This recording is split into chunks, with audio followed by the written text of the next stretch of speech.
मैं बचपन में भीख मांगने से मेरे जीवन की शुरुआत हुई। जैसे ये बड़ा गांव है, ये बड़ा गांव तो बड़ा है, नाम ही इसका बड़ा है। मैं तो एक छोटे से गांव से हूँ। मेरा जन्म भी मध्य प्रदेश का है, जबलपुर जिला, रेौंझा गांव। एक छोटे से गांव का हूँ मैं बचपन में भीख मांगने जाता था गांव में, सबके घर भिक्षाम देही भिक्षाम देही। गांव के लोग मुझे, गांव की महिलाएं सूपे में सीधा लगा कर देती थी, आटा जरा सा, दाल जरा सी, चावल, थोड़ा आलू भी देती थी माताएं, थोड़ा नमक के ढेले भी हमें भीख में मिलते थे, और कोई कोई हमें जरा कटोरी में घी भी दिया करता था। तो मैं बचपन में गांव में भीख मांगने जाता था। जब भीख मांग के आता था, जब वो आटा देता था माँ को, दाल देता था, तब हमारी माँ भोजन बनाती थी, और भोजन बनाए और फिर हम लोग उसका भोग लगाएं भगवान के मंदिर में, और फिर हम लोग खाते थे। मैं खुद भीख मांगने जाता था गांव में। मेरी शुरुआत तो यहाँ से, जब मैंने होश संभाला ना, तब मेरे कंधे में 3 झोला टांग देती थी माँ। 3 झोला मतलब एक आटा का, एक दाल का, एक चावल का। तीनों झोली में आटा चावल दाल मांग के गांव से ले आया करता था। माँ बनाया करती थी, खाया करता था। मेरे पास ना कपड़े, मेरी मौसी आती थी साल में एक बार, हफ्ते भर के लिए। तो मेरी मौसी, मेरा एक भाई है, मौसी का लड़का, वो शहर में रहता था। तो वो जीन्स ईन्स शहर के लोग पहनते थे, हम गांव के थे, शुद्ध गांव के, तो जीन्स ईन्स हमारे यहाँ नहीं था। तो मेरी मौसी जब आती थी तो वो कभी कभी भाई के कपड़े उतारे हुए जो वो रिजेक्ट कर देता था, तो वो ले आया करती थी। मैं उन कपड़ों को देखकर बहुत प्रसन्न होया करता था, और एक जोड़ी कपड़ा लाती थी तो 1 साल तक मौसी का इंतजार करता था कि मौसी आएगी तो कपड़े लाएगी। और वो भी कपड़े जब लाती थी तो मैं उनको बड़े शौक से, जब मैं कहीं जाता था तो उन कपड़ों को पहन के जाता था। हमारे पिताजी साल में 1 बार कपड़े दिलाते थे। मैं पैंट पहनता था बचपन में, तो दोनों पीछे छेद हो जाते थे, इतने बड़े बड़े घिस जाते थे, मतलब चड्डी दिखने लग जाती थी पैंट से, शरीर ढकता ही नहीं था। ये गरीबी है। ऐसे कपड़े मैंने बचपन में पहने। जीन्स पहनने को मैं तरसता था, महंगा आता था, पिताजी दिला नहीं पाते थे, गरीबी जरूरत से ज्यादा थी। ऐसे हाल में मैंने अपना बचपन गुजारा है। एक एक रुपए की कीमत क्या है। जब मैं भीख मांगने जाता और जरा चावल के 4 दाने गिर जाते थे ना, मैं उन्हें समेटा करता था। 4 दाने की कीमत क्या है, मेरे से बेहतर शायद आप भी ना जानो। गरीबी सब कुछ कराती है साहब। देने वाले किसी को गरीबी ना दे, जान ले ले मगर बदनसीबी ना दे। ऐसी गरीबी में हमारे पिताजी मंदिर में एक पुजारी थे। ठाकुरों का, वहां पे जमींदारों का, बड़े बड़े लोगों का मंदिर था। मंदिर बनाया तो उन्होंने पुजारी के रूप में हम लोगों को रखा। उन लोगों ने फिर हम लोगों से कहा पिताजी से कि ये मंदिर खाली करो। सावन का महीना था। पिताजी ने कहा कि अभी हमारा घर नहीं है, आप हमें बरसात तो रहने दो। उन लोगों ने सावन के महीने में घर का सारा सामान फेंक दिया। मुझे याद है हम लोग सारा सामान उठाकर, उस समय गांव में हम लोग मंदिर के पुजारी थे, एक मंदिर की पूजा करते थे, राम जानकी मंदिर था। उस मंदिर के मालिक ने, क्योंकि गांव में अक्सर जो मंदिर होते थे ना, वो माल गुजारों के होते थे, जमींदारों के होते थे, तो वो हम लोगों को, मतलब पुजारियों को रखते।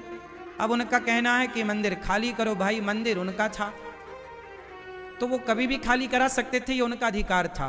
सही था कि उन्होंने मंदिर खाली कराया, लेकिन उस समय खाली कराया जब सावन था, पानी बरस रहा था। पिताजी ने कहा बारिश के बाद खाली कर देंगे, नहीं माने, सामान डेरा फेंक दिया। तब हमारी माँ और हम सब लोग, पिताजी हम सब, दूसरों के घर में जाके रात गुजारते थे। कैसे कैसे दिन गुजरते थे। हम तो छोटे थे, लेकिन उस समय हमारी माँ, हमारे पिताजी किस तरह की स्थितियों से गुजरे हैं हम लोग जानते हैं। घर नहीं था तब पिताजी ने माता के नाम से इंदिरा आवास योजना का पैसा देती थी सरकार, 20,000 रुपये। उसमें 5,000 घूस देनी पड़ती थी, जिसमें 15,000 रुपये मिलते थे। उस 15,000 रुपये में पिताजी ने एक घर बनवाया था। एक 18x20 का एक प्लॉट है, 18-20 का एक प्लॉट है। पिताजी ने पहले उससे ले रखा था, पर उसमें घर नहीं बना, तो 20,000 रुपए मिले, 15,000। उस 15,000 में घर बनाए और उसमें हम लोग रहे। आप आश्चर्य मानेंगे, उस घर में अभी भी हम लोग रहते हैं। घर वही है, पहले चिनाई मिट्टी की हुई, और जैसे तैसे जब पैसा मेरी जरूरत से ज्यादा आया तो मैंने सोचा कि यदि पैसा मेरी जरूरत से ज्यादा है तो आओ अब उस पैसे को दीन दुखियों की सेवा में समर्पित करते हैं। तो जो फुटपाथ पर वृद्ध माताएं पड़ी मुझे मिलती, जो लोग जरूरतमंद मुझे फुटपाथ पर पड़े मिलते, मैं उनको उठा उठा कर लाता और मैं कहता कि मैं अपने लिए घर नहीं बनाऊंगा, इन वृद्ध माओं के लिए घर बनाऊंगा। और आज पूरा गौरी गोपाल 290 वृद्ध माताएं रहती हैं। आज भी आप वृंदावन घूम के आना, आज भी मेरे पास घर नहीं है, मैंने घर नहीं बनाया अपने लिए। आज भी मेरे पास कोई घर नहीं है। जो वृद्ध माताएं जहां रहती हैं उन माओं की तरह एक कमरे में ये दास अनिरुद्ध भी रहता है। मैंने आज तक अपने लिए कोई बड़ा घर नहीं बनाया कि ये घर कोई कह सकता कि ये महाराज जी का घर है, घर नहीं बनाया। मैंने वृद्ध माओं के लिए घर बनाया। जो गौरी गोपाल वृद्धाश्रम है वो वृद्ध माओं का घर है और 290 माएँ रहती हैं।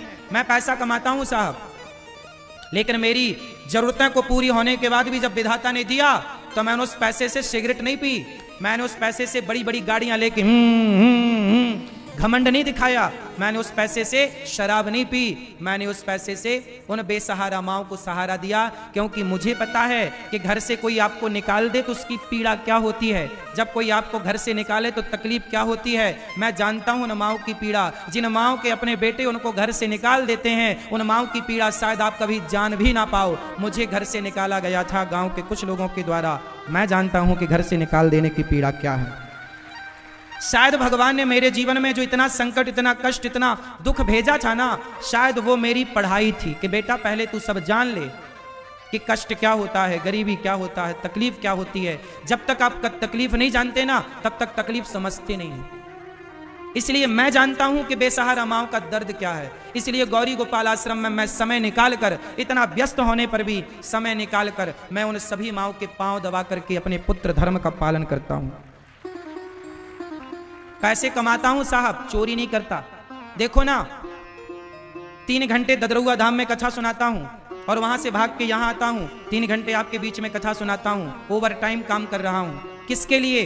तुम्हारे परिवार में 4 लोग हैं ना, तुम उसके लिए करते हो। हमारी वृद्ध माएँ हैं, हम उनके लिए कमाते हैं, कमाना पड़ेगा। नहीं कमाए तो गौरी गोपाल में चूल्हा कैसे जलेगा। तुमसे कहते हैं थोड़ा थोड़ा सहयोग करो, कुछ लोग करते हैं, कुछ लोग हंसते हैं कि देखो भिखमंगा मांग रहा है भीख।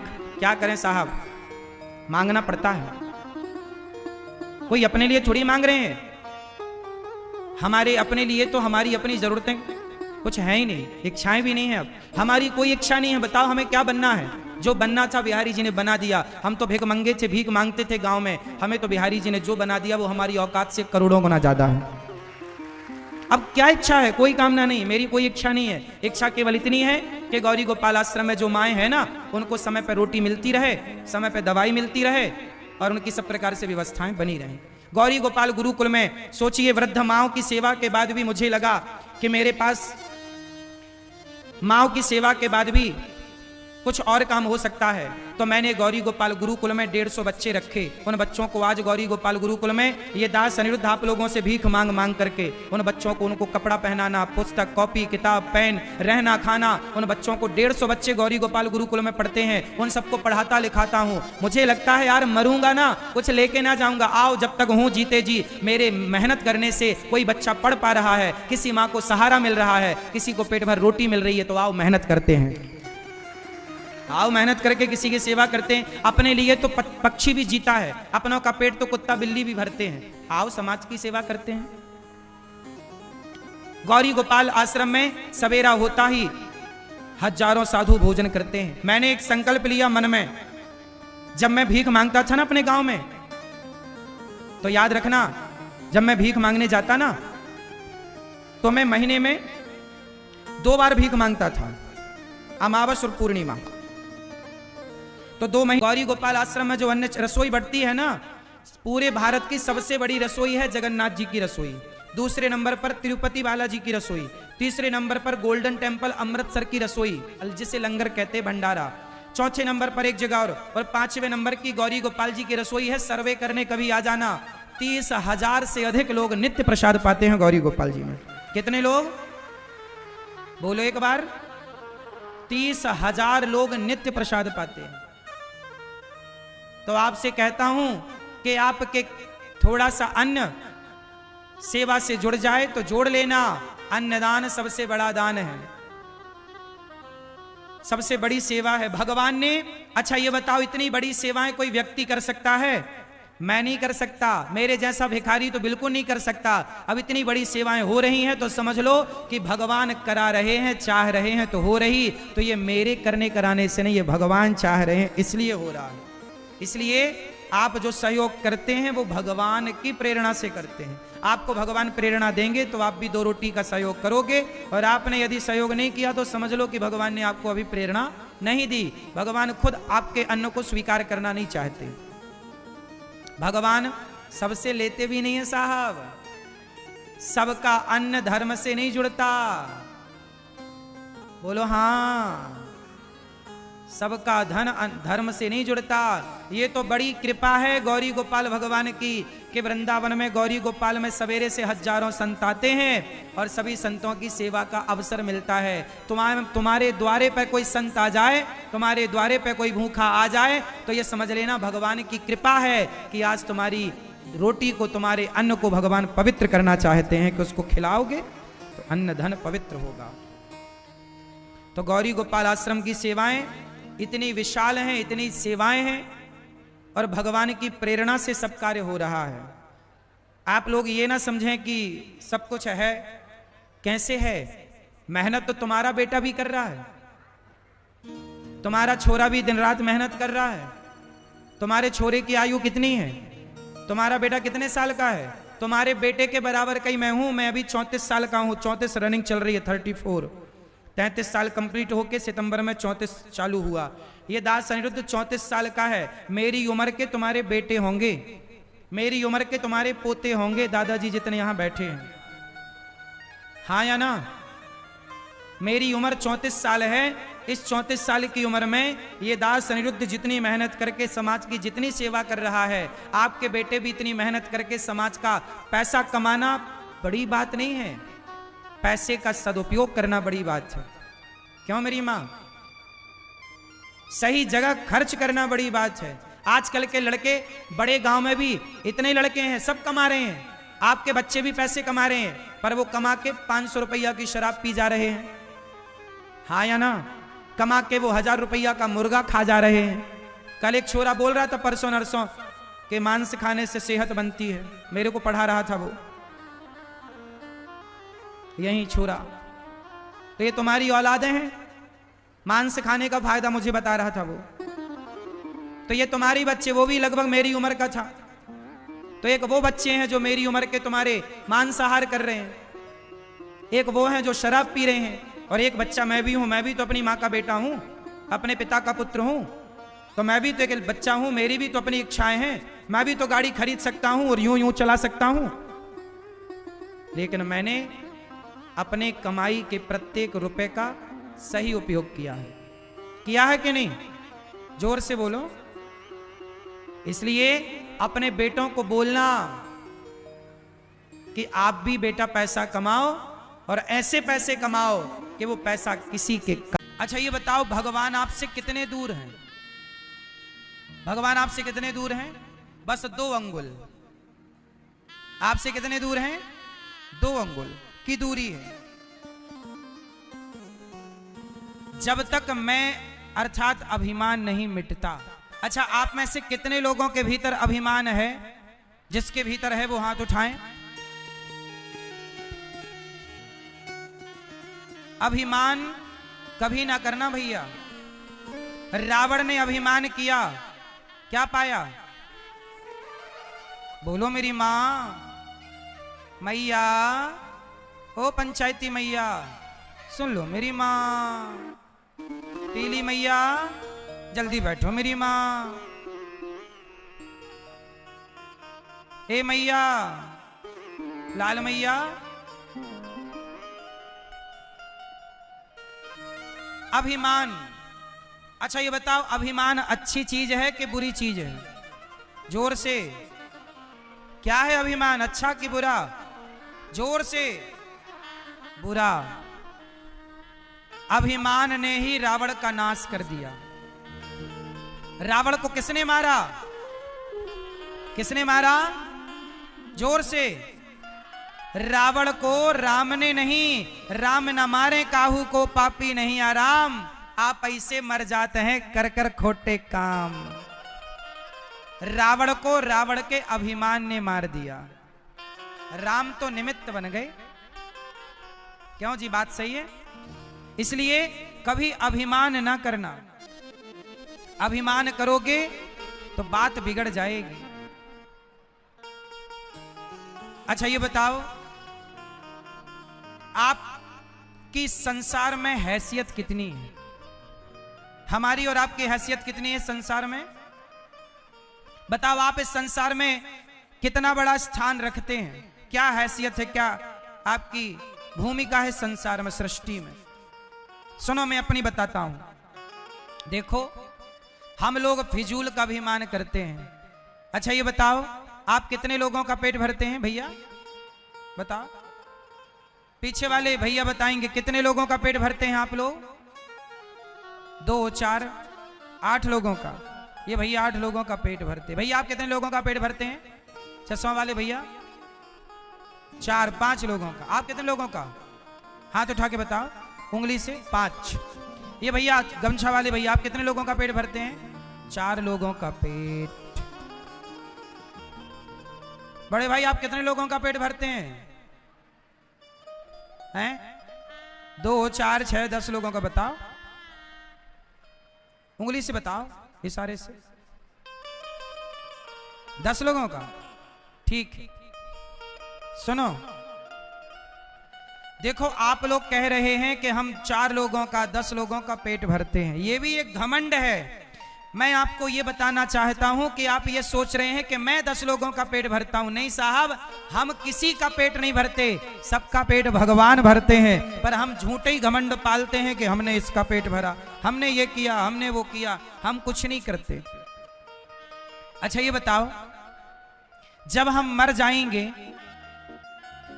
तो हमारा मरने के बाद क्या बचेगा? बोलो मेरी मां, क्या बचेगा? हमारे मरने के बाद हमारी राख बचेगी। क्या बचेगी? जोर से। जब कोई ज्यादा घमंड करे तो उसे 50 रुपए का घड़ा गिफ्ट कर दिया करो। ज्यादा घमंड करे तो 50 रुपए का घड़ा गिफ्ट कर दिया करो। भाई साहब ये लो घड़ा, ज्यादा घमंड है ना, मत भूलना कि एक दिन तुम्हारी राख इस घड़े में समाएगी। इसलिए जब तक जिंदा हो प्यार मोहब्बत से जी लो भैया, प्यार से रह लो, ज्यादा घमंड ना करो। घमंड रावण का नहीं चला जिसकी लंका सोने की थी, तुम्हारे घर तो माटी के। क्यों मेरी माँ? ज्यादा अकड़ के ना चला करो। ये हमारी मैयाओं के पास ज्यादा सोना चांदी हो जाए तो ऐसे ऐसे चलती है। देख मेरे पास बड़ा मंगलसूत्र है, बड़ा वाला रानी हार है तुम्हारे पास, भगवान करे और आए, पर किसी को दिखाना क्यों है? बड़ा बनना बुराई नहीं है साहब, बड़े बन करके लोगों को नीचा दिखाना बुरा है। बड़े बनो, पर बड़े बनकर किसी को नीचा ना दिखाओ। किसी को यह एहसास ना होने दो कि उसके पास कुछ नहीं है। सबके, देखो मेरी मां, ये संसार है।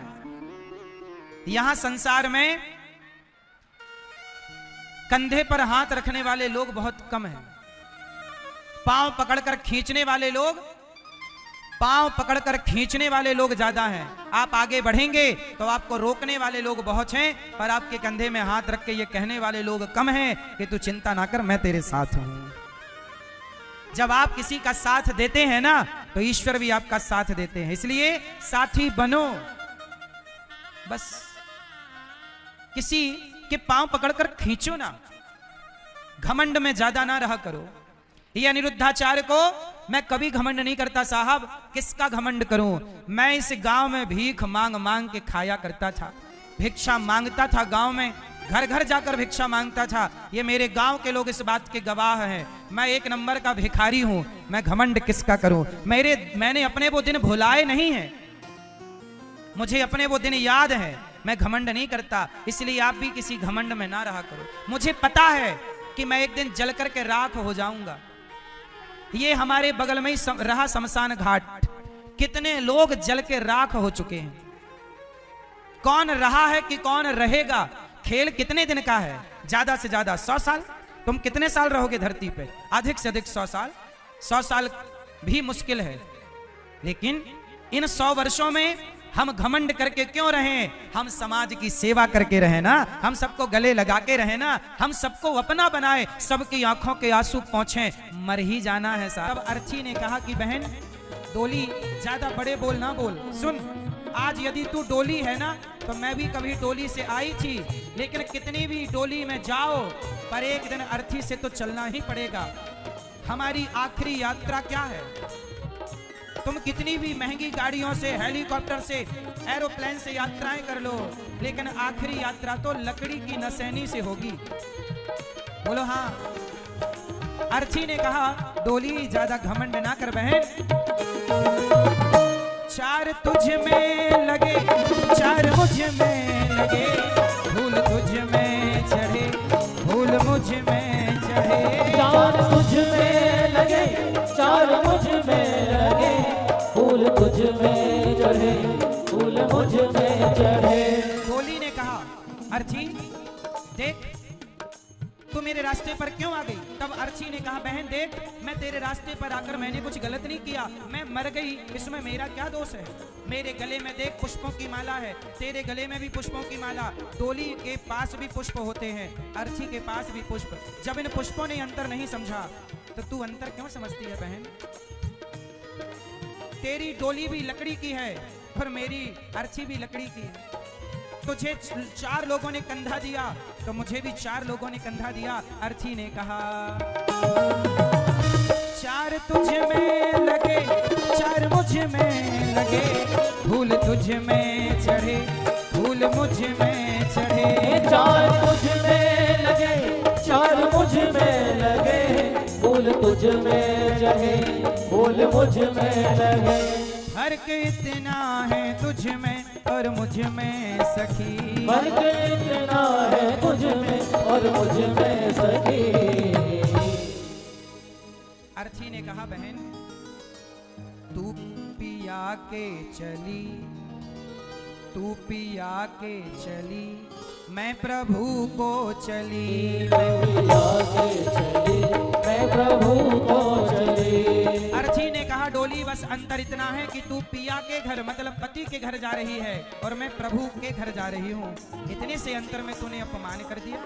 अर्थी ने कहा सुन, मांग तेरी भरी, मांग मेरी भरी, चूड़ी तेरी हरी, चूड़ी मेरी हरी। मांग तेरी भरी, मांग मेरी हरी, चूड़ी तेरी हरी, चूड़ी मेरी हरी।